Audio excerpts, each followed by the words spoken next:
시간에 대해서 오늘 7번째 시간을 같이 나눠볼까 합니다. 그래서 오늘의 제목은 지금부터 과연 어떻게 우리가 시작해야 되냐. 우리가 예수 그리스도를 하나님을 떠나기 전의 상태에 대해서 우리가 예전에 말씀을 나눴고, 또 하나님을 떠난 상태에서 예수 그리스도만이 왜 구원이 되는가, 또 왜 예수 그리스도 안에서 우리가 구원을 얻었는데 거기에 대한 확신이 부족한가, 뭐 이러한 것들을 말씀을 나눴는데, 그러한 것들을 우리가 다 알게 되었다면 우리가 예수 그리스도의 생명을 가진 자로서 과연 우리의 삶을, 우리의 신앙생활을 어떻게 시작해야 되는가를 한번 알아보겠습니다. 그래서 오늘의 주절은 요한복음 17장 11절에서 12절입니다. 나는 세상에 더 있지 아니하노니 그들은 세상에 있사옵고 나는 아버지께로 가옵나니 거룩하신 아버지여 내게 주신 아버지의 이름으로 그들을 보존하사 우리와 같이 그들도 하나가 되게 하옵소서. 내가 그들과 함께 있을 때에 내게 주신 아버지의 이름으로 그것을 보존하고 지키게 하나이다. 그 중에 하나도 멸망하지 않고 다만 멸망의 자식뿐이오니 이는 성경을 응하게 함이니이다. 아멘. 자, 여기에서 예수님이 우리들을 보존하셨는데, 여기에서 또 나오는 구절이 내게 주신 아버지의 이름으로 그들을 보존하사 우리와 같이 그들도 하나가 되게 하옵소서 하죠. 거기에 나오는 우리가 하나 된 것이 뭔가요? 여호와 하나님, 그 다음에 예수 그리스도, 성령이에요. 네. 삼위일체 하나님이듯이 하나님께서는 예수 그리스도를 이 땅에 보내서 우리 세상에 대한 하나님의 사랑을 확증하셨다고 나왔거든요. 네. 그러니까 사랑은 결국은 뭐냐? 희생이에요. 그러니까 이 신앙생활도 우리가 희생하고 있는 거거든요. 뭘 희생하냐? 우리 시간을 희생하고 여기에 온 거예요. 예. 우리의 물질을 희생하고 하나님께 헌물을 드리고 11조를 드리고 우리가 헌신하고 있는 거거든요. 희생이 필요한 거예요, 사람은.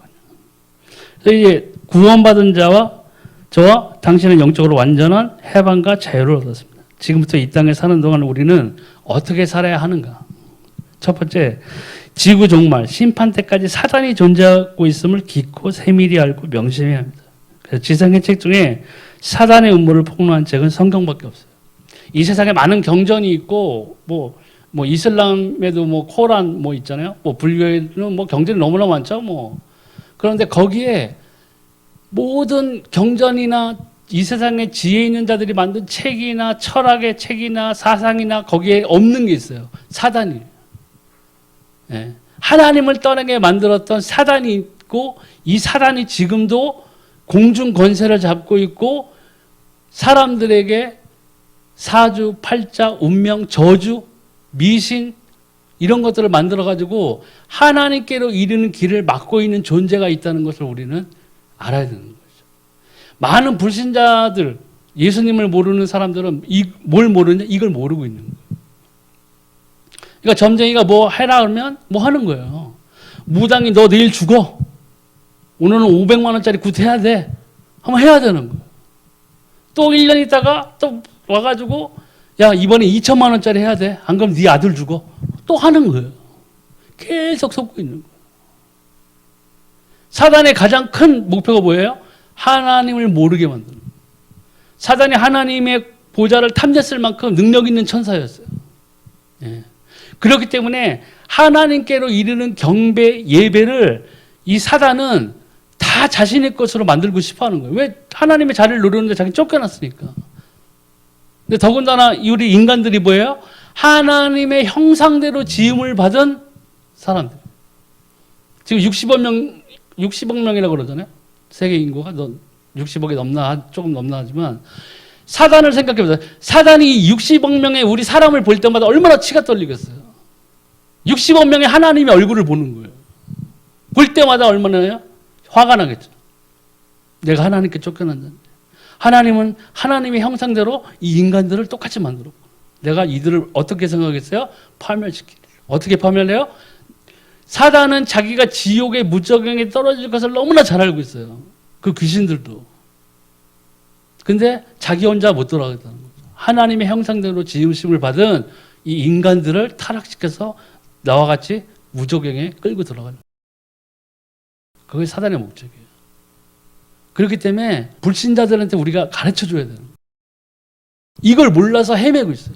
저도 마찬가지로 불신자의 삶 때 이 사실을 몰랐기 때문에 중학교, 고등학교 때 그렇게 귀신에게 시달리고 우리 집을 보면 맨날 무슨 엄마 점치러 다니고 뭐 이러고 하는 그런 삶 속에서 도대체 왜 이놈의 집구석은 왜 이런가? 다른 친척들은 다 잘 사는데 이거 뭐야 도대체 하면서 지냈던 거예요. 방황했던 거예요. 왜요? 나중에 하나님을 만나고 예수 그리스도를 통해서 내가 구원을 받고 보니까 우리 집안에 꼭 필요한 것이 없었던 거예요. 뭐예요? 생명이 없었던 거예요. 생명, 영원한 생명. 하나님을 만나지 못했기 때문에 우리의 영적인 주인이 누구였냐? 사단이었던 거예요. 공승권세 잡은 그 사단에게 휘둘려서 살았던 거였어요. 예수 그리스도를 만나기 전에는 절대로 이 문제에서 벗어날 수가 없어요. 창세기 3장 15절.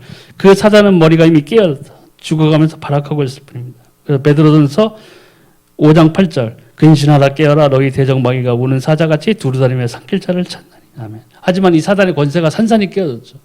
예수 그리스도로 인해서. 그리스도의 직분 중에 하나가 왕이죠. 하나님이 이 땅에 오신 것은 뭐예요? 마귀의 일을 멸하려 하심이니라. 아멘. 그렇기 때문에 성경에 나와 있듯이 강한 자의 손에서 빼앗을 수 있는 건 더 강한 자가 와서 그 손에 있는 것을 빼앗아 올 수 있어요. 그렇기 때문에 사단의 권세를 박살낼 사람은 예수 그리스도밖에 없어요. 창세기 3장 15절에 있듯이 하나님께서는 아담과 하와가 하나님의 말씀을 어기고 사단에게 속아서 선악과를 따먹고 그 하나님과의 관계가 단절되었을 때 저주만 내리신 게 아니라 여인의 후손이 올 것이라고 언약을 주셨다. 그 언약의 성취가 예수 그리스도. 그 이스라엘의 구약의 역사에서 그 수많은 하나님을 섬기는 자들이 나오고 했던 사람들이 하나님이 그 사람들을 세우신 이유는 단 하나였어요. 뭐예요? 약속의 땅 가나안 땅으로 보내기 위해서. 왜요? 거기에서 예수님이 탄생되었어요. 하나님의 언약은 완벽하게 성취되었어요. 그것들을 위해, 그 하나를 위해서 하나님은 온 유대의 이스라엘의 역사를 이끌어 나가셨어요. 어디로요? 예수 그리스도의 탄생으로. 그것이 오실 일을 말씀 예언한 것이 구약, 오신 예수님을 증거한 것이 신약인 것이죠. 또 이 사단이 완전히 결박되는 날이 지구 종말의 날입니다. 그래서 마태복음 25장 41절을 보면 또 왼편에 있는 자들에게 이르시되 저주를 받은 자들아 나를 떠나 마귀와 그 사자들을 위하여 예비된 영영한 불에 들어가라. 우리 사람들을 위해서 예비된 곳이 아니라는 거예요. 원래는 이 사단과 그를 따르던 타락한 천사들, 귀신들을, 마귀들을 보내기 위해서 만들어 놓은 형벌을 주는 곳이었는데 사단은 하나님의 형상대로 우리가 지으심을 받은 이 인간들을, 우리 사람들을 너무나 미워하고 하기 때문에 같이 멸망의 길로 잡아서 끌고 들어가고 있다는 것이죠. 그러나 방심하지 말 것은 악한 영들과 미혹의 영, 거짓 선지자의 영, 이단의 영, 귀신들을 활용하여 신자를 방해하고 있다는 것이죠. 그래서 믿음이 없다면, 구원의 확신이 없고 흔들리기 시작하면 어디로 가요? 이단으로 빠지게 돼 있는 거예요. 확신이 없기 때문에. 많은 사람들이 예배당에 앉아서 주일에 하나님께 예배를 드리고 있지만 제가 봤을 때는, 제가 만났던 그런 사람들 보고 하면요, 이 자리에 앉아 있으면서 하나님을 만나지 못한 사람들이 많아요. 종교의 하나로 올고 와서 앉아 있는 사람들이 너무 많다. 종교 생활이 되어버려요. 예수님께서 말씀하셔서 수고하고 무거운 짐진 자들아 다 내게 오라 내가 너희를 쉬게 하리라. 그것이 너희들에게 돈을 많이 주고 건강을 줘서 너희가 행복하고 건강하게 살게 해주고 이게 아니에요. 사단에게 속박되어져 있고 사단에게 조종당하고 불순종의 아들들 가운데 역사하는 그 영을 따라서 멸망으로 치달을 수밖에 없던 우리들에게 복음으로 생명을 주었기 때문에 그 종교의 짐, 저주의 짐 이런 것에서 벗어났다는 것을 의미하는 거거든요. 근데 우리는 그 쉼을 다르게 생각한다는 거죠. 예. 그래서 빠지는 거예요. 그러니까 말씀이 중요한 거예요. 예전에 일본에서 축기 사역 이런 거를 한 유명한 목사님이 계셨는데 그게 집회가 끝나고 나가지고 퇴마사들, 일본의 퇴마사들이 똑같이 흉내를 냈어요. 우리도 할 수 있어 하고 했어요. 어떻게 됐어요? 귀신이 떠났어요. 사람들이 헷갈리기 시작한 거예요. 뭐야? 우리도 하네? 퇴마사들도 하는 거네? 별거 아니네? 이렇게 돼버렸어요. 다 흉내낼 수 있어요. 기적도 흉내낼 수 있고 병고침도 흉내낼 수 있고 축기 사역도 흉내낼 수가 있어요. 근데 단 하나 흉내 못 내는 게 있어요. 뭐예요? 하나님의 말씀. 말씀을 벗어나면 믿지 아니하는 사람들은 뭐 그 말씀 자체를 모르지만 믿는 우리들이 교회에 나오는 사람들이 이 말씀을 벗어나면요 종교 생활을 하게 돼요. 의무적으로 종교 생활을 할 수밖에 없어요. 그러면 또 어떻게 돼요? 율법주의로 빠지게 돼 있어요. 거기서 조금 신비적인 것을 좋아한다? 신비주의자가 되는 거예요. 그래서 또 한술 더 떠서 어떻게 돼요? 이단이 되는 거예요. 교회에 앉아서 예배드리고 기도하는데 나는 응답을 하나도 못 받는데 도대체 다른 사람들은 간증하고 하는 걸 보면 열이 치받아 오르는 거예요. 도대체 나는 하나님 도대체 뭐 우리 목사님 영빨 없어. 문제 있어 우리 교회. 이렇게 불만 이런 게 쌓이는 거예요. 근데 옆에서 어머니 하나님에 대해서 들어보셨어요? 하면 와 이게 진리구나. 역시 우리 교회에 없던 어머님 하나님이 계셨네. 가는 거예요. 미혹의 영에 빠져들게 돼 있어요. 예. 그래서 오히려 신앙생활이 종교생활을 하다 못해 무너져 버리게 돼 있어요. 그 말씀을 벗어난 것은 우리가 하면 안 돼요. 또 늘 기도로서 승리해야 돼요. 에베소 6장 18절. 내 모든 기도와 간구를 하되 항상 성령 안에서 기도하고 이를 위하여 깨어 구하기를 항상 힘쓰며 여러 성도를 위하여 구하라. 아멘. 기도. 신앙생활에서 기도 생활이 없다? 호흡이 끊긴 자와 마찬가지. 기도가 정말 중요해요. 이 신앙생활의 가장 증거가 뭐예요? 기도 응답이에요. 근데 그 기도가 우리는 잘못된 기도를 하는 경우가 많아서 응답을 못 받죠. 제 경험으로는 그래요. 제가 보는 바에 대해서. 네. 잘못된 기도를. 뭐 주세요 한다고요. 기도와 주문 그 사이를 몰라요. 무조건 덮어놓고 구하는 거예요. 그냥. 무엇이든지 구하라 하니까 좋다 무엇이든지. 하나님 식사지구에 지금 아파트 분양을 내고 있는데 꼭 좀 하게 해주세요. 안 됐네? 그럼 하나님 안 살아계신 거예요? 잘못된 기도.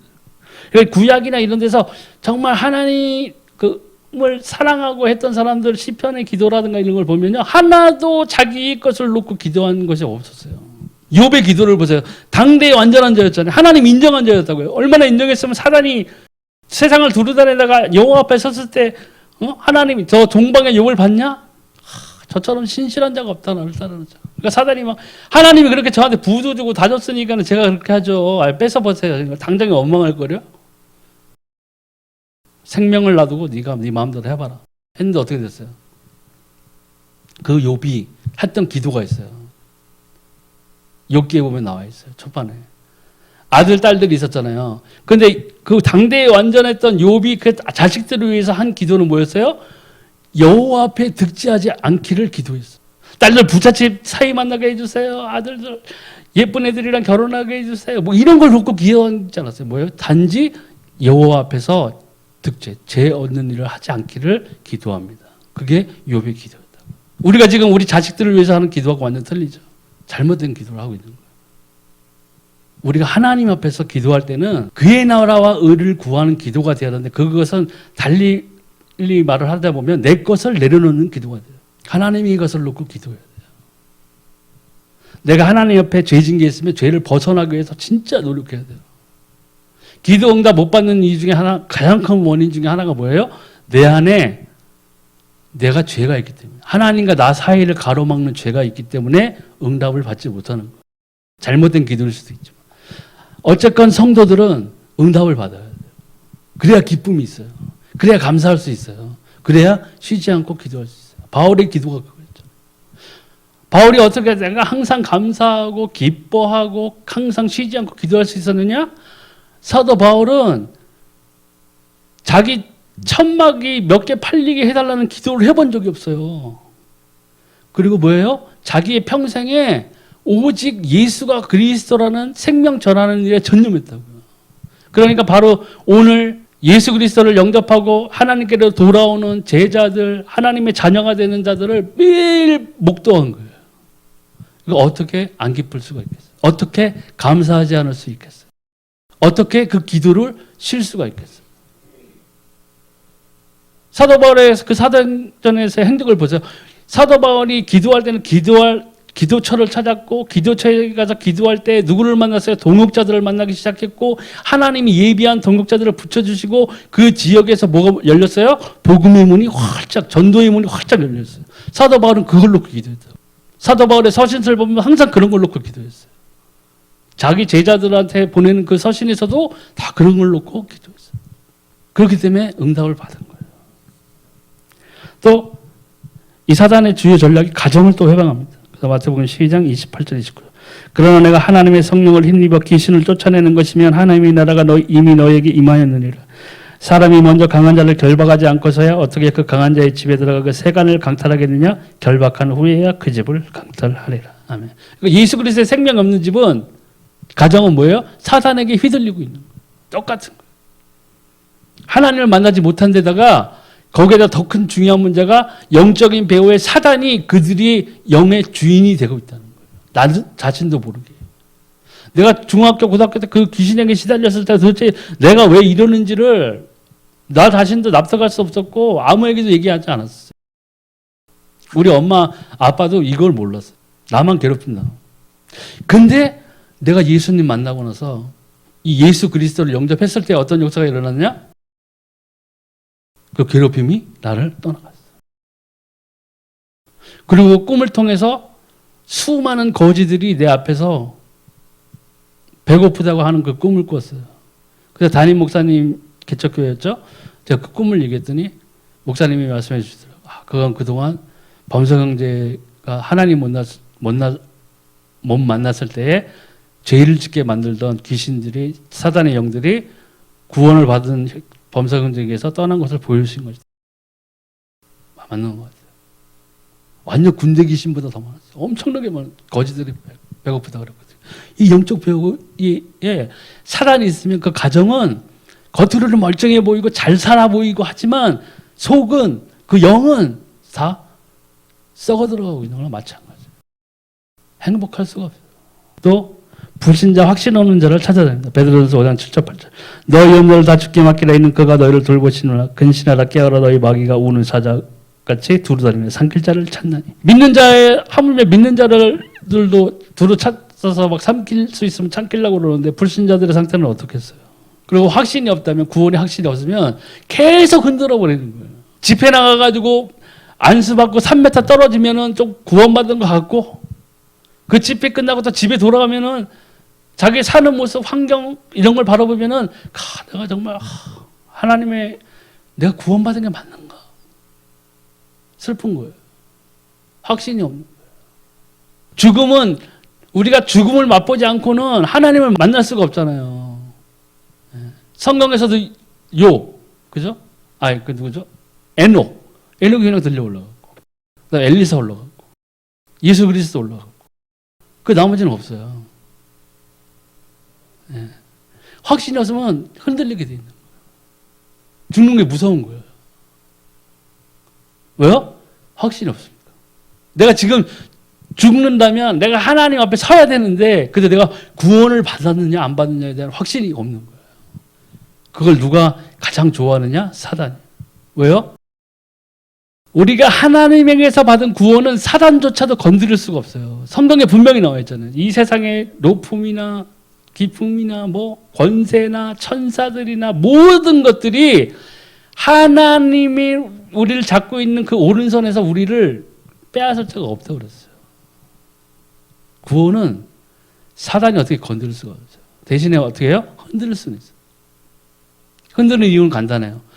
단 하나, 다른 사람에게 선한 영향력을 끼치지 못하게 하는 거예요. 복음을 전파하지 못하게 하는 거예요. 그 사단은 계속 흔들고 있어요. 한 번 허용하면 7배의 능력으로 다가옵니다.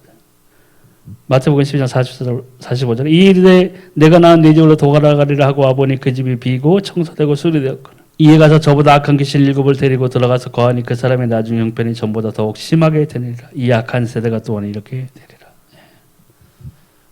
좀 약 먹고 나아질 수도 있고, 정신적으로 뭐 약을 먹고 이렇게 나아질 수도 있고, 뭐 구판 버리고 뭐 무당한테 부탁해가지고 뭐 해서 잠깐 나아져 보일 수는 있어요. 사람들이, 병든 사람들이, 마음이 아픈 사람들이라든가. 근데 문제 뭐냐? 나중에 귀신이 더 자기보다 악한 7명을 데리고 들어가 버린다. 사단의 전략이. 그러니까 한번 이런 미신, 우상숭배 이렇게 빠져버리면은 헤어날 수가 없어요. 방법은 딱 하나, 예수 그리스도를 만나는 거 외에는 없는데 그 전까지는 어떻게 돼요? 계속 힘들어지는 거예요. 그래서 더 문제가 뭐예요? 우상숭배하면요, 그 저주가 가계로 이어져서 내려가게 돼 있어요. 3, 4대까지 계속 고통을 받게 돼 있다는 거예요. 또 각종 질병, 불치병, 이름 모를 병을 갖다 줍니다. 그래서 마태복음 8장 15절 17절 그의 손을 만지시니 열병이 떠나가고 여인이 일어나서 예수께 수종들더라. 저물매 사람이 귀신 들린 자를 많이 데리고 예수께 오거늘 예수께서 말씀으로 귀신들을 쫓아내시고 병든 자들을 다 고치시니 이는 선지자 이사야를 통하여 하신 말씀에 우리의 연약한 것을 친히 담당하시고 병을 짊어지셨다 함을 이루려 하심이더라. 아멘. 예수님께서 모든 행한 행적은 뭐냐? 결국엔요, 하나님의 언약인 이 성경을 응하신. 제가 예전에 아프고 할 때는 항상 말씀을 붙잡고 기도해야 된다고. 이 이사야서를 가지고 제가 기도를 했었어요. 하나님의 말씀이 분명히 예수님께서 나의 약함, 병든 것, 모든 것들을 책임지시고 십자가에 달리지 않았습니까? 피 흘리시지 않았습니까? 하나님의 말씀이 운동력이 있지 않습니까? 좌우의 날선 어떤 검보다 날카로워서 혼과 영감 및 관절과 골수를 찔러 쪼개기까지 하시는 하나님의 말씀이지 않습니까? 하나님 이 말씀으로 저를 치유하게 해주세요. 나의 약함을 강하게 해주세요 하고 기도를 했어요. 네. 그때는 당연히 아픈 것이 그대로 떠나갔어요. 왜요? 하나님 분명히 살아가시기 때문에. 처음에는 제가 훈련받을 때도 그랬죠. 말씀을 놓고 이 말씀이 나에게 응답이 오는가, 이거를 체험하는 게 중요해요. 내 뜻이 아니라 하나님이 이 성경에 주신 이 말씀을 가지고 기도하는 거예요. 그럼 이 말씀이 응해진다면 나는 더 이상 뭐예요? 걱정할 것이 없어요. 나는 누가 뭐래도 하나님의 자녀. 성령이 나와 함께 거하시는.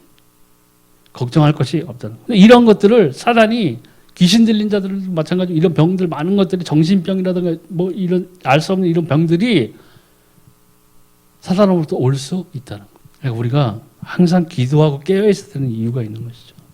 또 정신적으로도 혼란을 줍니다. 마가복음 5장 1절 10절, 사도행전 16절에서 18절 우리가 기도하는 곳에 가다가 점치는 귀신 들린 여종 하나를 만나니 점으로 그 주민들에게 큰 이익을 주는 자라. 그가 바울과 우리를 따라와 소리질러 가로되 이르되 이 사람들은 지극히 높은 하나님의 종으로서 구원의 길을 너에게 전하는 자라 하며 이같이 여러 날을 하는지라. 바울이 심히 괴로워하여 돌이켜 그 귀신에게 이르되 예수 그리스도의 이름으로 내가 내게 명하노니 그에게서 나오라니 귀신이 즉시 나오리라. 이렇게 하나님, 예수님 만나기 전까지는 뭐예요? 시달릴 수밖에 없어요. 그러니까 환청 들리고 막 그러는 거예요. 죽여 하면 막 자기 아빠 죽이고 엄마 죽이고 막 그런 사람들 나와서 말하잖아요. 내 귀에 막 죽이라는 소리가 들렸다. 그 사람들이 괜히 지어낸 말이 아니라는 거예요. 실제적으로 영의 세계에서는 사단이 지금도 그렇게 사람들을 괴롭히고 있는 거예요. 네. 마약하고 막 그러면 막 이상한 짓들 하잖아요. 그 왜 그러겠어요?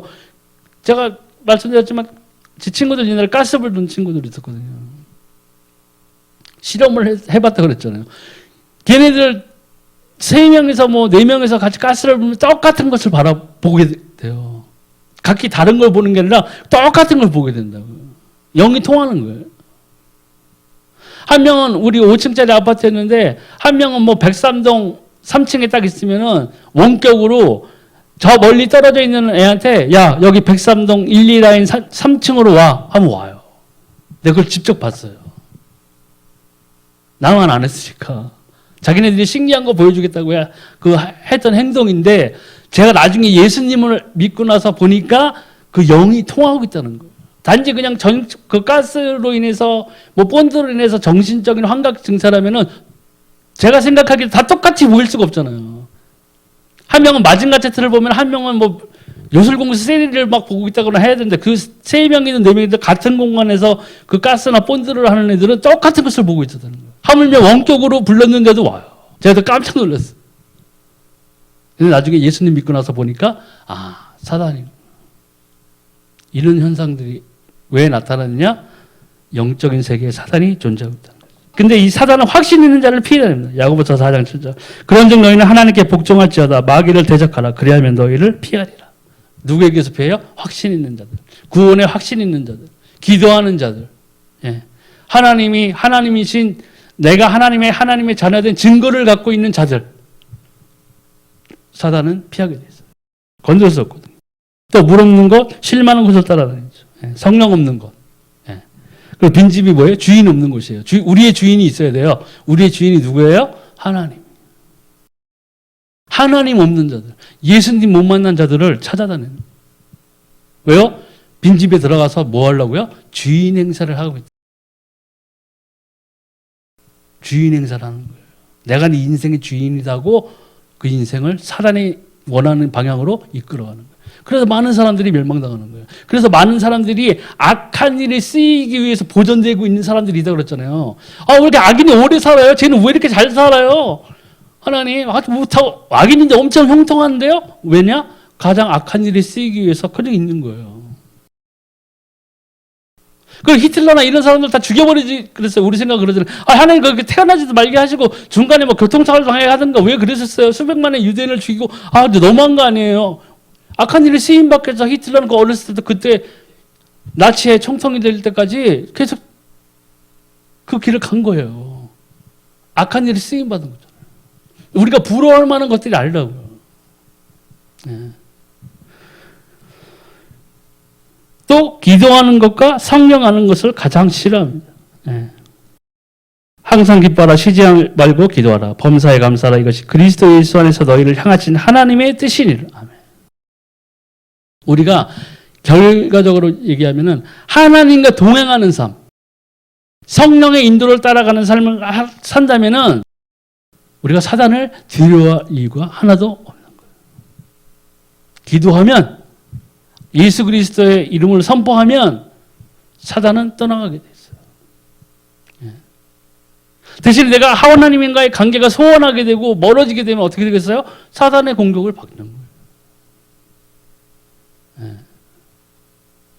전신갑주를 벗어버리면 어떻게 되겠어요? 적의 공격에 무방비 상태가 되는 거예요. 그건 또 뭐 그냥 정신적으로도 힘들어지고 교회 나가기도 싫고 예배드리기도 싫어지고 하는 거라고요. 그걸 가장 좋아하는 게 누구겠어요? 성령님이겠어요? 사단이라고. 그럴 때 딱 느껴야 돼요. 육신의 소욕이 엄청 커졌구나. 성령의 소욕이 매우 낮아졌구나. 극히 낮아졌구나. 빨리 돌이켜야 돼요. 회개해야 돼요. 돌아서야 돼요. 주일 성수도 하나님의 말씀 선포하는, 전도하는 것을 가장 제일 싫어하는 게 뭐겠어요? 이 복음 전파예요. 사단이 목숨 걸고 싫어하는 게 뭐겠어요? 다른 사람에게 예수가 그리스도라는 것을 선포하는 일이에요. 사단이 제일 싫어하는 일이죠. 근데 반대로 하나님이 가장 관심 있게 지켜보시는 게 뭐냐? 하나님의 이 구원의 길을 다른 사람들에게 선포하는 것을 하나님은 가장 기뻐하신다. 그러므로 5가지 사실을 항상 기억하고 생각하라 해야 합니다. 예수 그리스도를 바르게 깊이 아는 일입니다. 이 사단은 이 예수 이름 앞에서 완전히 결박됩니다. 그가 찔림은 우리의 허물 때문이요 그가 상함은 우리의 죄악 때문이다. 그가 징계를 받음으로 우리는 평안을 누리고 그가 채찍에 맞음으로 우리는 나음을 받았도다. 아멘. 하나님이 창세 때 세우신 언약, 여인의 후손의 그 언약을 위해서 메시아의 역할을 하기 위해서 성육신 말씀이 성육돼서 오신 분이 예수 그리스도. 그리스도만이, 예수 그리스도만이 진정한 우리의 주인이죠. 사단에게서 빠져나올 수 있는 길은 이 길 하나밖에 없어요. 다른 길이 있는 게 아니라. 그래서 예수님께서 말씀하신 거예요. 내가 곧 길이요 진리요 생명이니 나로 말미암지 않고는 뭐예요? 아버지께로 갈 자가 없다고 그랬어요. 그런데 그토록 메시아를 기다려오던 유대 민족이 아이러니하게도 예수님을 십자가에 못 박힌 거예요. 달달달달 구약을 외우고 있던 사람들이 오직 이 메시아가 오시기만을 그렇게 목모아 기다렸던 사람들인데 메시아인 예수님이 오셨는데도 불구하고 매달아 버렸어요. 그래서 예수님이 십자가에 피 흘리심으로써 그 후대에 있는 우리들에게 이 복음을 아는 자, 생명을 받은 자에게는 우리가 생명을 얻은 하나님의 자녀가 되는 거예요. 성경대로예요. 예수님께서 분명히 아셨거든요. 저 유대인들이 나를 십자가에 못 박게. 그래서 예수님이 그랬죠. 인자도 광야의 놋뱀같이 들려야 하리라. 십자가 그 나무에 놋뱀이 있었잖아요. 광야에. 불뱀이 막 물어가지고 사람들 죽어가고 있을 때 모세가 하나님의 명대로 놋뱀을 탁 들었죠. 놋뱀을 본 자는 살리라. 유대민족이 그때 100만은 훨씬 넘었을 텐데 제일 앞줄에 있던 사람은 똑똑히 봤겠죠. 아, 놋뱀이구나. 맨 끝에 있는 사람들은 어떻게 보고 보였겠어요? 뱀이야 뭐야 저거. 그런데 사람들이 막 앞에서부터 얘기했겠죠. 야, 저 놋뱀을 보면 산댄다. 놋뱀을 보면 산댄다. 맨 뒤까지 전해졌겠죠. 봤어요. 안 본 사람들은 물론 있었어요. 안 본 사람들 그 상태에 죽어갔어요. 근데 본 사람은 뭐예요? 다 살았어요. 그게 전도예요. 그리고 예수님은 성경대로 그렇게 자기가 십자가에 달리실 줄을 아신 거예요. 그리고 거기에 순종하셨던 거예요. 죽기까지. 누구를 위해서요? 우리를 위해서. 하나님의 언약의 성취, 곧 하나님의 백성들을 살리기 위해서. 자기가 흘린 피가 아니면 죄를 대속할 수 없었기 때문에. 지구상에 있는 모든 양과 뭐 다 잡아도 피를 흘려도 안 되는 일을 예수님은 하나님의 언약을 성취시키기 위해서 달리신 거예요. 그 언약 그대로 우리는 믿음으로 그리스도 예수를 고백함으로 내 마음에 영접함으로 구원을 받은 거예요. 영접하는 자 곧 그 이름을 믿는 자들에게는 뭐예요? 하나님의 자녀가 되는 권세를 주셨으니 우리가 하나님의 자녀가 된 것입니다. 또 사랑하는 자여 내 영혼이 잘된 같이 내가 범사에 잘되고 강건하기를 내가 강건하노라. 죄를 짓는 자는 마귀에 속하나니 마귀는 처음부터 범죄하며 하나님의 아들이 나타나신 것은 마귀의 이 일을 멸하려 하십니다. 그렇기 때문에 우리는 사단의 권세에서 완전히 해방나. 로마서에 나와 있잖아요. 생명의 성령의 법이 뭐예요? 너희를 죄와 사망의 법에서 해방하였습니다. 완전히 떠난 거예요. 제가 귀신에게 시달리고 했던 것이 예수 그리스도 믿었을 때 완전히 떠난 것처럼 예수 믿고 10년 동안 기다려보자. 하나님이 그러신 게 아니라고. 너 10년 후에 봐. 10년 동안 잘해야 돼. 그럼 내가 너 하나님의 자녀 시켜줄게. 아니라고요. 십자가에서 옆에 있던 강도 하나는 예수님을 저주했죠. 네가 하나님의 아들이야? 야, 그럼 우리가 다 같이 너도 내려가고 나도 내려가고 네 친구도 내려가고 우리를 십자가 여기서 내려가야 해봐. 네가 하나님의 아들이면. 근데 한 사람은 아니었어요. 우리는 우리의 죄값을 받는 게 당연하지만 이분은 죄가 없는. 그리고 예수님한테 그러셨죠. 주여 오늘 날 기억하소서. 예수님이 뭐라고 그랬어요? 너 종가 몇 범이야? 무슨 죄 졌어? 그런 게 아니에요. 그의 고백을 들은과 동시에 뭐였어요? 내가 진실로 진실로 내게 이르노니 오늘 밤 네가 나와 함께 낙원에 있으리라. 즉시로. 내 고백한 그 순간 내가 진심으로 고백했다면 내가 하나님 떠난 것을 고백하고 내 죄를 고백하고 오직 이 일을 해결하실 수 있는 분은 구주는 내게 생명을 주실 수 있는 분은 이 예수 그리스도밖에 없다는 것을 진심으로 고백했다면 우리는 구원을 그 자리에서 값없이. 이게 복음이에요. 율법으로 이것이 될 수 있다 하면 예수님이 오실 이유가 하등 없어요. 하등의 이유가 없어요. 안 되는 걸 하나님은 분명히 하셨어요. 그렇기 때문에 아담하와 단둘이 있을 때에 여인의 후손이 올 것이라는 구원의 언약을 우리에게 주신 것이라고요. 또 성경에 제시된 성삼위 하나님의 능력을 믿는 믿음이 깊어져야 된다. 요한복음 3장 16절. 하나님이 세상을 이처럼 사랑하사 독생자를 주셨으니 이는 그를 믿는 자마다 멸망하지 않고 영생을 얻게 하려 하심이라. 아멘. 하나님의 언약 그대로였어요. 예수 그리스도 외에는 이것을 우리에게 주실 분이 없었어요. 우리의 구원을 줄 만한 다른 어떤 가치 있는 것들이 없었다는 거예요. 행위로도 안 되고 선함으로도 안 되고 내 사상으로도 안 되고 안 돼요. 예수 그리스도 외에는 안 된다는 것을 알아야 돼요. 또 예수 그리스도를 중심에 가정에 처한 것에 영접하는 기도와 믿음을 잃지 말아요. 이게 있어야 우리가 가족에게도 이 구원의 일을 끼칠 수가 있어요. 가족 전도가 제일 힘들어요. 우리 먼저 처음에 예수님 믿고 방언하고 막 미쳤다고 그랬어요. 저 미친 새끼죠. 우리 막 권사인 누나한테 사촌 누나한테 전화해서 상담도 했더라고요.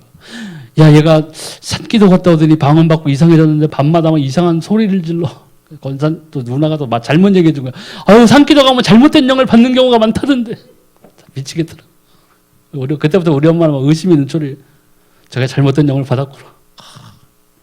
그래서 무당 안 된 거에 감사하자 뭐 이랬을 거야. 근데 뭐예요? 아니에요. 그럼 우리 어머니 막 전도하려고 했는데 전도만 이 하나님의 말씀만 전하려고 하면은 내 성격을 막 폭발하게 하는 일이 생기는 거예요. 전도가 안 돼.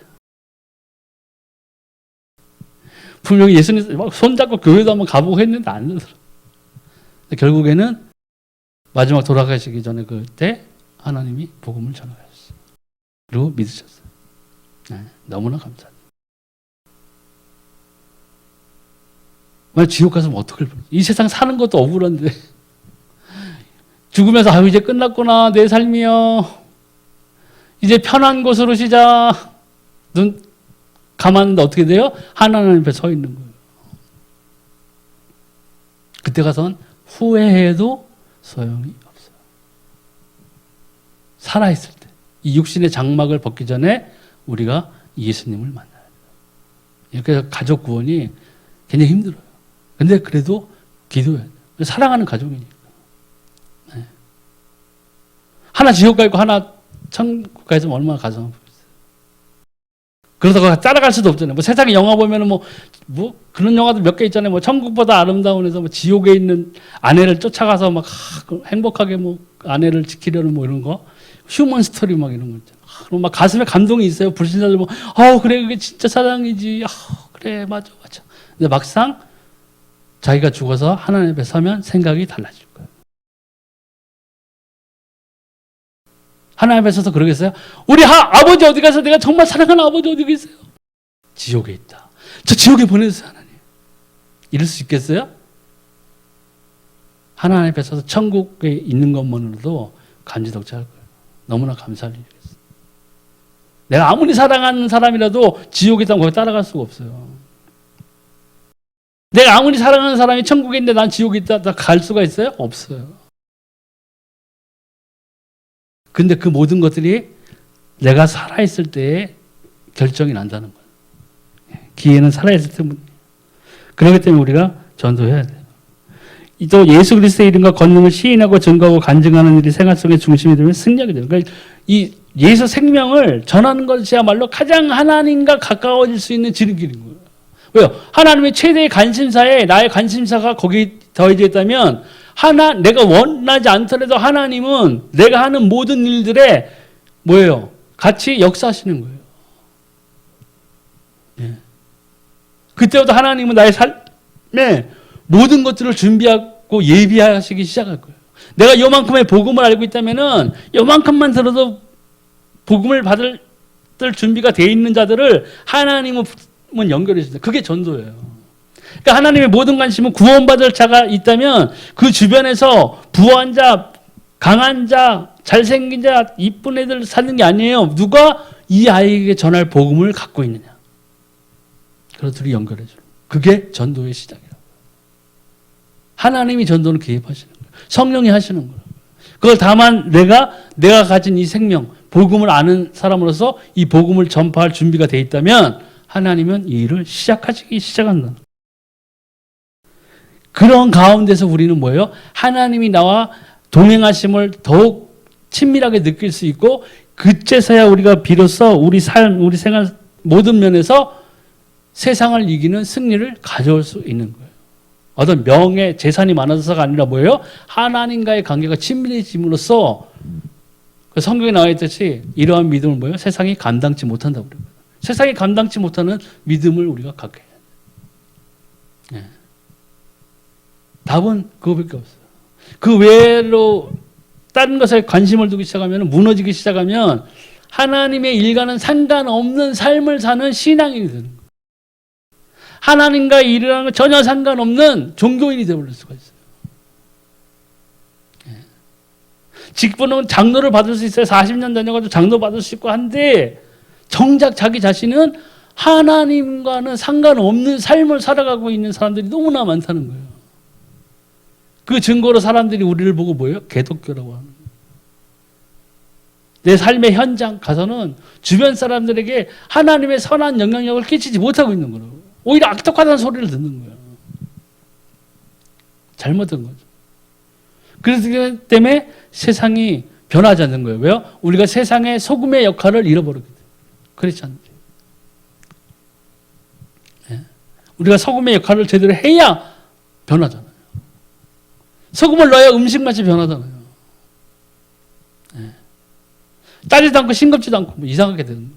차갑든지 뜨겁든지 너희가 둘 중에 하나를 미지근하면 뭐예요? 내 입에서 너를 토해내려. 하나님의 일을 그는 상관없는 삶을 사는 불행한 크리스찬이 될 수 있다는 거예요. 또 예수 그리스도가 당신의 주인이 되면 성령의 능력이 당신의 능력, 환경, 지성, 배경과 관계없이 역사해. 사도행전 1장 8절 오직 성령이 너에게 임하시면 너희가 권능을 받고 예루살렘과 온 유대와 사마리아와 땅끝까지 이르러 내 증인이 되리라 하시니라. 아멘. 내가 그리스도 안에 있다면요, 내 학력, 배경, 나의 지위 이런 것들은 아무 소용 없어요. 내가 성령을 받으면 성령을 받았다는 것은 내가 주 예수 그리스도를 내 구주로 받아들였다는 거예요. 그러면 그 받은 자로서의 뭐가 있어야 돼요? 증거가 있는 거예요. 증인이라는 거예요. 증인은 본자예요. 동행한 자라고요. 예. 제가 그 귀신에게 시달렸던 것들이 예수님을 만나고 나서 싹 사라졌어요. 그때부터 주 예수 그리스도의 이름으로 기도하니까 사소한 것부터 아픈 것들까지 다 해결됐어요. 야, 그렇구나. 하나님 정말 살아계시구나. 이런 일들이 나타나기 시작했던 거예요. 여호와의 증인이 어떤 예쁜 여자애랑 서로 전도하려고 막 했었어요. 안 되니까 얘는 얘도 아주 그냥 철두철미한 여호와의 증인이고 나도 그때 막 하나님 만나가지고 가장 뜨거웠던 그런 시기가 잘 안 맞았던 거예요. 둘은 관심이 있는데 그때 제가 그랬어요. 그럼 네가 믿는 하나님의 이름으로 기도해라. 나를 위해서. 나는 내가 믿는 예수 그리스도의 이름으로 너를 위해서 기도하겠다. 그럼 하나님, 내가 생각에 하나님 분명 살아계시는데 응답이 오지 않겠느냐 했을 때에 며칠 지나고 나서 그 여자애가 찾아왔어요. 나 그때 그 생활용품 매장에서 이럴 때 밤에. 그리고 나를 째려보더니 한 말이 뭐예요? 나를 위해서 기도하지 마세요. 그럼 내가 딱 그랬어요. 그럼 증거가 왔네. 하나님이 너에게 사인을 줬구나. 네가 믿는 것이 틀렸다는 사인을 주셨구나. 예수만이 그리스도다. 확 하고 나가버리더라고요. 뭐예요? 살아계세요, 하나님. 중요한 것은. 내가 이 준비가 되면, 내가 말씀을 갖고 있는 자라면, 내가 기도한다면, 예수 그리스도의 이름으로 정말 기도한다면 응답이 오게 돼 있다는 거예요. 예. 그때서는 우리가 가진 것이 아니라 내 주인이 되신 예수 그리스도를 통해서 성령의 능력이 모든 것들을 우리를 인도하시는 거예요. 앞서 나가게 된다는 거예요. 예. 그래서 우리가 증인되게끔 하신다는 거예요.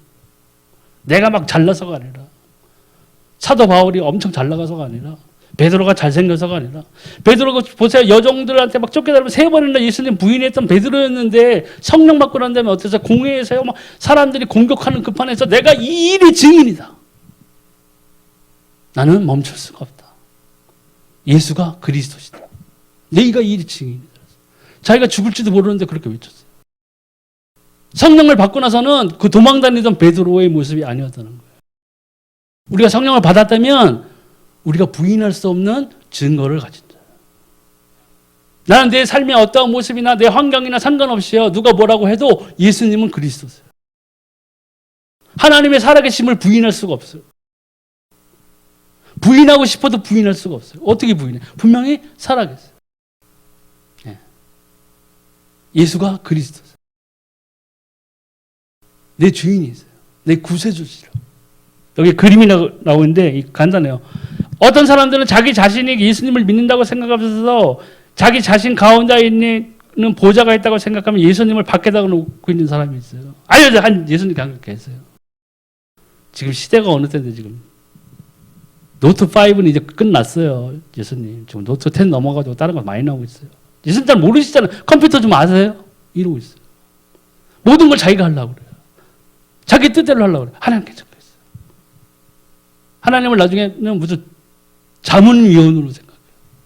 장 안 되면 뭐 그때 가서 목사님한테 상담하듯이. 정말 중요한 것은 주 예수가 그리스도로 내 안에 계시다면은 모든 것들을 행할 때에 이것이 하나님의 뜻에 맞느냐 안 맞느냐를 생각해 봐요. 내가 행하는 이 행동으로 인해서 다른 사람들에게 내가 뻔히 교회 집사인가 하는데 내가 이 행동을 하면 다른 사람들이 야 저게 교회 집사라서 할 행동이야? 이것인지 야 정말 좀 교회 다니더니 예수님 믿더니 제가 완전 변했네. 사람 됐네. 뭔가 있나 보다. 이런 말을 듣는 거예요. 완전 틀린 거예요. 그것이 기초가 어떻게 돼요? 올바로 내가 예수 그리스도 안에서 삶을 사는 것을 작정하고 그대로 살아가느냐 안 살아가느냐, 주인으로 모시느냐 안 모시느냐가 나타나는 거라고.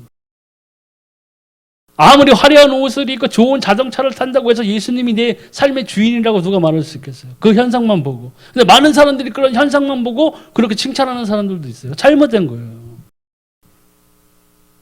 나쁜 방법, 뒤로는 나쁜 방법으로 돈을 엄청나게 벌고 있는데 교회 가서는 장로랍시고 다 좋은 차 타고 막 성공했어요 하면 사람들이 박수 쳐주죠. 근데 마지막에 어떻게 돼요? 막 멸망 가운데 잘못되면 어떻게 돼요? 자살하고 그러잖아요. 얘는 어떤 기업 그 사장인가 그 대표도 자살해버렸잖아요. 장로인가 그런데. 그 사람이 그러면은 그 살아있을 때 그 교회에서는 얼마나 칭찬받던 사람이겠어요. 야, 막 예수님 믿으실 테니 뭐 사업이 잘 되시는 이런 칭찬 받았을 거라고요. 근데 잘못된 방법을 쓴 거예요. 그 사람은 뇌물도 주고 뭐 하면서 문어발식으로 뭐 이렇게 하면서 여러 가지 것들을 통해서 자기 사업을 키워온 거예요. 악한 가운데서 키워버렸다고요. 사람들이 착각하는 거죠. 모든 일이 합력하여 선을 이룬다니까 막 생각하는 거예요. 그래서 그 모든 일이 합력하여 위해서는 뭐가 없어야 돼요? 불의함이 없어야 돼요. 하나님이 말한 그 모든 일이 합력해서는 불의가 없어요. 내가 불의를 행하면서 그게 하나님 지금은 뭐 난 속이고 뭐 와이로 받으면서 내가 이렇게 생각하고 있지만 결국에 이것은요 제가 나중에 하나님의 영광을 하나님 제가 빛내드리기 위해서 하는 거예요. 제가 여기서 30억만 더 벌면 그때는 교회에다가도 헌금도 많이 하고요 뭐 할게요 이런 식으로 자기 발상해서 자기 깨에 속는 거예요. 깨에 속는 게 아니라 사단이 그 뒤에서 그 생각을 조종하는 거예요. 사단은 항상 사람들에게 다가서서 속삭일 때 하나님의 말씀 이런 걸로 속인다고. 자, 베드로 봐봐. 3번이나 부인했어. 그래서 너는 지금 첫 번째로 부인하는 건 괜찮아. 이런 생각으로 신사참배에 임한 사람들도 있었을 거예요. 그래, 이거는 난 첫 번째 하나님 아시죠? 제가 하나님을 얼마나 사랑하시는지, 이런 사람들이 너무나 많다는 거예요. 결정적일 때 사단은요 넘어뜨려요. 작은 일 가지고 막 넘어뜨리는 게 아니에요. 가장 결정적일 때. 가룟 유다 보세요. 결정적으로 사단이 그 마음에 확 들어가니까 뭐예요? 예수님을 팔려고 그랬어요. 자신감이 생긴 거예요. 가룟 유다. 팔자. 그래 맞아. 내가 지상에서 예수님이 왕이 되면 내가 그래도 밑에서 국방부 장관으로 할 줄 알았는데 아니었어. 팔아버려. 사단이 그 마음을 확 주장해버린 거예요. 가장 결정적일 때 사단은 넘어뜨린다고요. 또 치유. 언약. 하나님의 능력을 체험하는 게 이 치유를 시작. 근데 그 정시 기도도 하는 방법 중 이런 것들을 이루려면 치유의 삭제에서는 기도가 가장 필요한데 정시 기도. 창세기 13장 18절. 이 아브라함이 장막을 옮겨 헤브론에 있는 마무리 상수리 스프레이로 거주하며 거기서 여호와의 제단을 쌓았다. 정시로 기도하는 거. 예. 성전 미문에 앉아있는 안전매기를 만들 때 또 베드로하고 요한이 뭐예요? 제9시 기도 시간인가요? 거기 올라갔어요. 그때 안진맹이는 거기서 아마 사람들이 먹을 거 주길 바라고 돈 몇 푼 주길 바라면서 거기 앉아 있었어요. 수많은 사람들이 수많은 시간 동안에 그 앞을 지나가면서 그 사람들에게 뭐 먹을 것도 주고 돈도 주고 푼돈도 주고 했지만 위로도 했겠죠. 아유 잘 사세요. 힘내세요. 그건 뭐예요? 종교예요. 종교인들이 해줄 수 있는 거 그거밖에 없어요. 불교 이런 데서 막 자원봉사 나가고 뭐 하물며 뭐 이슬람 뭐 별별 사람들이 다 모여가지고 사람들을 치유해주고 뭐 이렇게 뭐 자선 공연도 해주고 위문 공연도 해주고 먹을 것도 그렇게 해줄 수는 있어요. 그거는 종교예요. 하지만 베드로는 뭐예요? 성령을 받은 자였어요. 복음을 아는 자였어요. 베드로가 주목하여 그 안진뱅이를 바라봤죠. 그리고 즉시 그의 요구를 그러니까 얼마나 애달픈 눈빛을 쳐다봤겠어요. 베드로가 뭐라고 그랬어요? 내게 근강은 나가 없다. 하지만 내게 있는 것으로 내게 주노니 나사렛 주 예수 그리스도의 이름으로 일어나 걸어라. 생명을 던져준 거예요.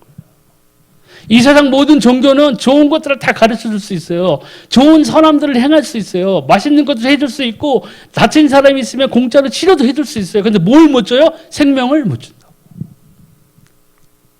우리는 종교인이 아니에요. 종교는 사람이 만들어 놓은 거예요. 사단이 모든 민족, 문화 이런 거에서 토속신을 만들어 놓고 운명, 저주, 팔자를 두루두루 다 만들어 놓고 함으로써 사람들을 속이고 있는 것에 빠져든 것이 종교라고요. 우린 종교가 아니에요. 살아계신 하나님을 믿는. 그리고 가장 큰 차이가 뭐예요? 생명이 있느냐 없느냐. 요한은 보세요. 사람들이 막 서로 싸웠다고요. 나는 뭐 베드로에게 세도 받았으니까 내가 더 높아, 영역이 높아, 뭐 이러면서 뭐 나는 바울에게 받아서 뭐 별소리를 다 하고 있었다. 근데 요한이 딱 정의를 내려줬죠. 아들이 있는 자에게는 생명이 있고 아들이 없는 자에게는 생명이 없다. 그렇게 나왔어요. 그런데 종교인이냐 신앙인이냐 차이는 뭐예요? 생명을 가지고 있느냐 생명이 없느냐로 나누죠. 정확하게 사도 바울은 베드로나 사도 바울이나 이런 성도들은 먼저 그 복음을 알고 있었기 때문에 다 본거였어요. 근데 이런 일들이 일어난 첫발이 뭐예요? 시간을 정해놓고 하는 기도. 그러니까 우리도 예배도 시간을 정해놓고 하잖아요. 내 마음대로 와서 예배 드리지는 않잖아요. 난 7시 반에 갈래 오늘. 교회 문 열려 있어요? 열려 있을 수도 있죠. 하지만 예배를 드릴 수 혼자만 앉아서 할 수는 있겠죠. 그러니까 시간을 정해놓고 하는 기도 중요해요. 하나님을 만나기 위해서 내가 준비해요. 다니엘도 마찬가지잖아요. 하루에 3번 창문을 열고 기도했었어요. 하나님께. 또 무시로 기도하는 거. 창세기 39장이죠. 여호와께서 요셉과 함께 하심으로 그가 형통한 자가 되어 그의 주인 애굽 사람의 집에 있으니.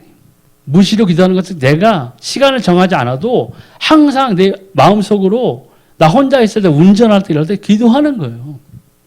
방언으로도 기도하고 하나님의 말씀이 깨닫지지 않으면 그 말씀을 놓고 기도하는 거 하나님 이 뜻이 뭔가요? 하면서 이런 것들이 영적인 치유가 일어나야 육신적인 치유도 일어나는 거예요. 그리고 혹은 육신의 치유가 안 돼서 죽음에 이를 수도 있어요. 불치의 병에 걸려 죽음에 이를 수도 있어요. 근데 그 사람이 중요한 것은 그 죽음에 이르러서 죽는 것이 아니라 죽기 전에 생명을 받느냐 안 받느냐라고요. 세상의 모든 사람들이 자기 가족이 죽으면 얼마나 안타깝겠어요. 눈물 나오죠. 슬퍼요. 너무 슬퍼요. 근데 중요한 것은 그분이 생명을 가진 채 죽음을 맞느냐, 생명이 없는 채 하나님을 만나느냐, 어마무시한 차이가 있는 거예요. 그렇기 때문에 우리는 계속 기도해 줘야 돼요. 나를 위해서도 기도하지만 하나님의 그의 나라와 그 의를 놓고 내 주변에 있는 복음을 알지 못하는 자들에게 하나님 제가 저에게 복음을 전할 수 있는 기회를 주세요 하면서 기도하는 거예요. 하나 분명히 연결시켜 준다니까요.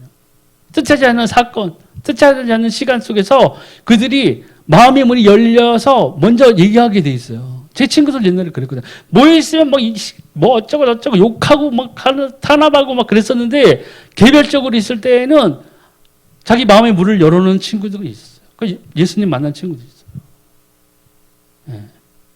뜻하지 않는 시간에. 그래도 내가 뭘 갖고 있었어 그때? 복음을 갖고 있었어요. 전해줄 수가 있었다. 예수가 그리스도다. 내가 우리에게 엄청 좋아 이런 말 한마디도 안 했어요. 네가 그렇게 된 거, 네가 왜 그렇게 허망하게 살고 있는지, 허망한 시간을 보내고 있는지 예수 그리스도를 전했어요.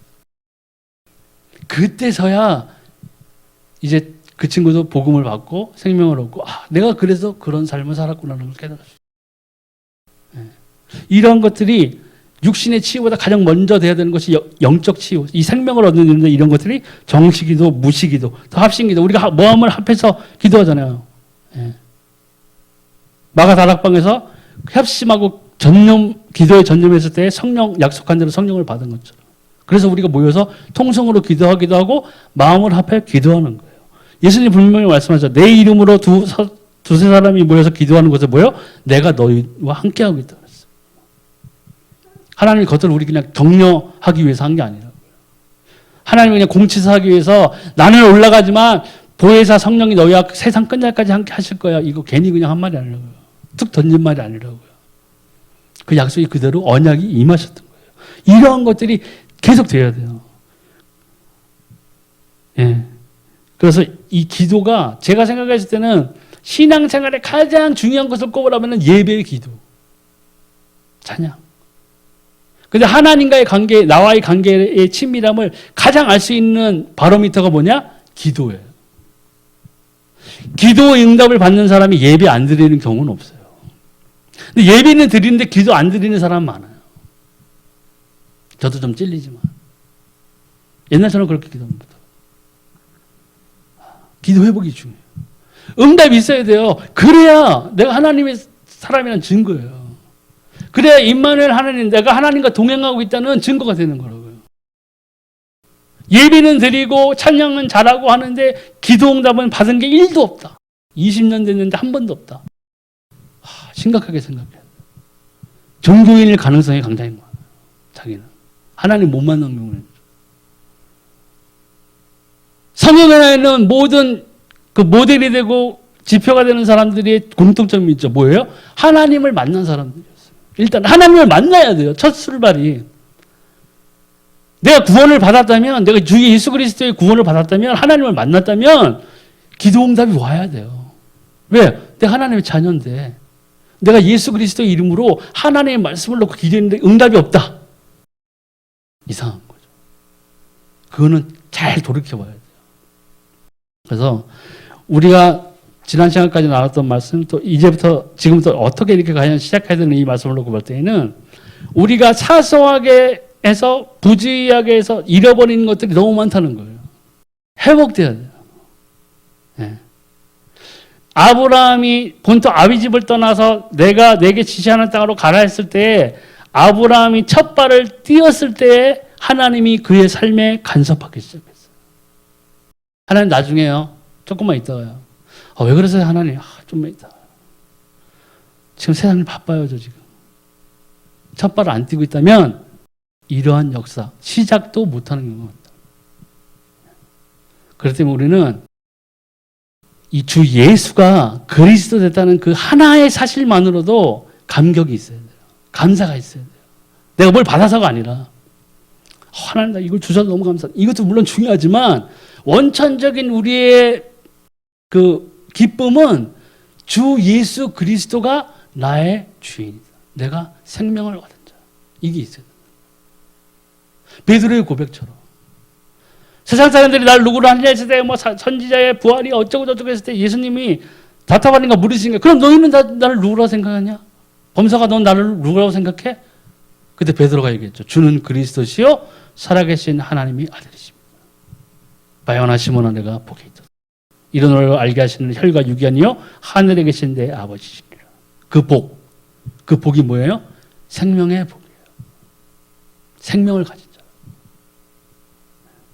그러니까 우리가 항상 명심해야 될 것은 우리가 모든 일을 할 때나 그 일을 수행할 때나 어떠할 때 이 복음, 내가 생명이 있는 자로서 내가 성령 가운데서 행하는 자고 성령이 나의 앞길을 인도하시고 한다면 기도함으로써 그 성령의 인도에 밝게 따라가는 준비가 되어 있어야 되고 그것을 놓고 우리가 전념으로 기도해야 된다. 응답 받아야 돼요. 하나님을 따라가야죠. 성령의 인도를 따라가야죠. 그것이 율법을 완성시키는 거예요. 성령이 인도하셔가지고 죄를 짓게 하시겠어요? 성령이 인도했는데 죄를 짓겠냐고요. 그렇기 때문에 율법의 완성이 성령을 쫓아가면 해결되어질 수밖에 없는 거예요. 내가 죄를 짓고 싶어도 못 짓는 거예요. 밝은 빛을 따라가니까. 빛의 인도를 받으니까. 어둠이 있을 수 없잖아요. 자연적으로 율법이 완성되어지는 거예요. 내가 뭘 따로 딱히 하는 것이 아니라 성령의 인도를 받는다면. 우리가 이 크리스찬의 삶으로서 우리가 예수님을 믿었고 구원받았고 생명을 가진 자로서 구원의 확신까지 우리가 더해져 있다면은 우리는 이제 하나님의 말씀, 성령, 기도로 우리의 이 크리스찬의 삶을 지속해 나가야 된다는 거죠. 시작해 나가야 된다는 거죠. 예. 오늘 여기까지 말씀 나누겠습니다.